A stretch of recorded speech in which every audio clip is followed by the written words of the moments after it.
جو صرف جاگتے ہوئے نبی کا محافظ نہیں، سو کے بھی نبی کی جان کو بچا لیتا ہے۔ سو کے مل کے سو کے نبی کی جان کو بچا لیتا ہے۔ آج دنیا ہم سے کہتی ہے نا کہ بھائی کیوں کہتے ہو یا علی، کیوں بلاتے ہو اپنے مولا کو مدد کے لیے؟ معاذ اللہ تمہارا مولا تو نجف میں سو رہا ہے، تو میں آگے سے جواب دوں گا۔ وہ کہہ رہے کیسے آئے گا تمہاری مدد کے لیے، وہ نجف میں سو رہا ہے؟ میں کہوں گا جیسے سو کے نبی کو بچایا تھا ویسے سو کے ہماری مدد کریں گے۔ ایک صلوات بھیجیے بآواز بلند۔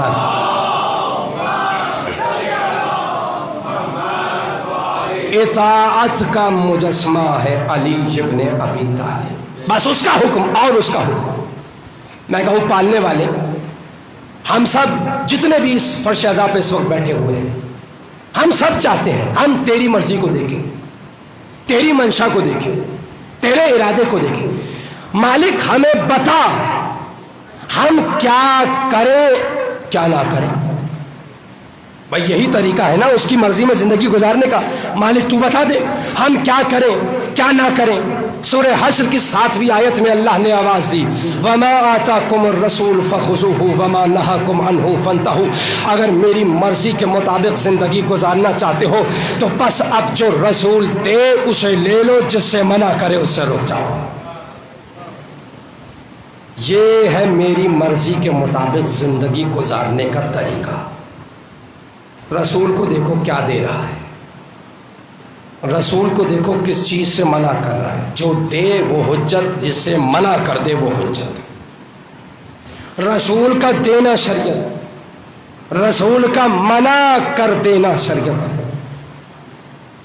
عزیزو جانتے شریعت کسے کہتے ہیں؟ شریعت یا محمد کا قول ہے یا محمد کا عمل ہے۔ ہمارے پاس آج جو کچھ ہے دین اسلام میں کس نے دیا؟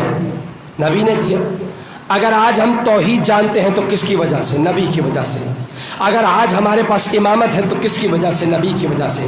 عقائد ہے نبی کی وجہ سے، اخلاق ہے نبی کی وجہ سے، شریعت ہے نبی کی وجہ سے، قرآن ہے نبی کی وجہ سے، کلمہ ہے نبی کی وجہ سے۔ یعنی الف سے لے کے یہ تک دین میں جو کچھ ہمارے پاس ہے وہ نبی کی وجہ سے۔ شریعت دین یا نبی کے قول کا نام ہے یا نبی کے عمل کا نام ہے۔ اگر آج ہم عبادت کر رہے ہیں نا، نماز پڑھ رہے ہیں، وہ بھی نبی کی وجہ سے۔ میں نے سرنامہ کلام میں آیت پڑھی، ایاک نعبد و ایاک نستعین، ہم تیری عبادت کرتے ہیں اور تجھی سے مدد مانگتے ہیں۔ میں نے کہا تھا میں دلیل دوں گا کہ یہاں بھی وسیلہ موجود ہے، اب دلیل آ رہی ہے۔ نماز کا سلیقہ کس نے بتایا؟ میرے بھائی بولے رسول نے بتایا۔ مجھے آپ بتائیے اگر نبی نہ بتاتے کیا کوئی نماز پڑھ سکتا تھا؟ قرآن میں حکم نماز ہے، طریقہ نماز کا ہی نہیں ہے۔ طریقہ کس نے بتایا؟ نبی نے بتایا، سلیقہ نبی نے بتایا۔ یعنی جملہ کہوں، اگر نماز کی عبادت ممکن ہوئی تو نبی کے وسیلے سے۔ یہ جو زکوٰۃ کا نصاب کس نے بتایا؟ خود بنا لیا ہم نے؟ نبی نے بتایا۔ یعنی اگر زکوٰۃ کی عبادت ممکن ہوئی تو نبی کے وسیلے سے۔ آج مسلمان حج کر رہے ہیں، ارکان حج کس نے بتائے؟ نبی نے بتایا۔ یعنی حج کی عبادت ممکن ہوئی نبی کے وسیلے سے۔ عزیزو نماز، روزہ، حج، زکوٰۃ، یہ جتنی عبادتیں ہیں یہ ممکن ہوئی ہیں محمد مصطفیٰ کے وسیلے سے۔ عزیزو یہ حق ہے ایاک نعبد و ایاک نستعین، اسی کی عبادت ہوگی اور اسی سے مدد مانگی جائے گی۔ مگر یہ بھی تو حق ہے یہ ساری عبادتیں ممکن ہوئی ہیں مصطفیٰ کے وسیلے سے۔ تو میں جملہ کہوں، جس کے وسیلے کے بغیر اللہ کی عبادت ممکن نہیں ہوتی، اس کے وسیلے کے بغیر اللہ سے مدد کیسے مانگی جا سکتی ہے؟ آپ دیکھیے یہ جو کچھ ہے نبی کے وسیلے سے ملا، عقائد سے لے کے اخلاق تک، شریعت سے لے کے تہذیب اسلام تک، نبی۔ اسلام کے الف سے لے کے اللہ کے الف تک جو کچھ ہے وہ نبی کی وجہ سے۔ نبی کا وسیلہ اور عزیزو یہ انسان کب تک اس وسیلے سے بھاگے گا؟ وسیلہ تو ماں کی گود سے قبر کی آغوش تک موجود ہے. کہاں تک بھاگے گا یہ مسلمان؟ کہاں تک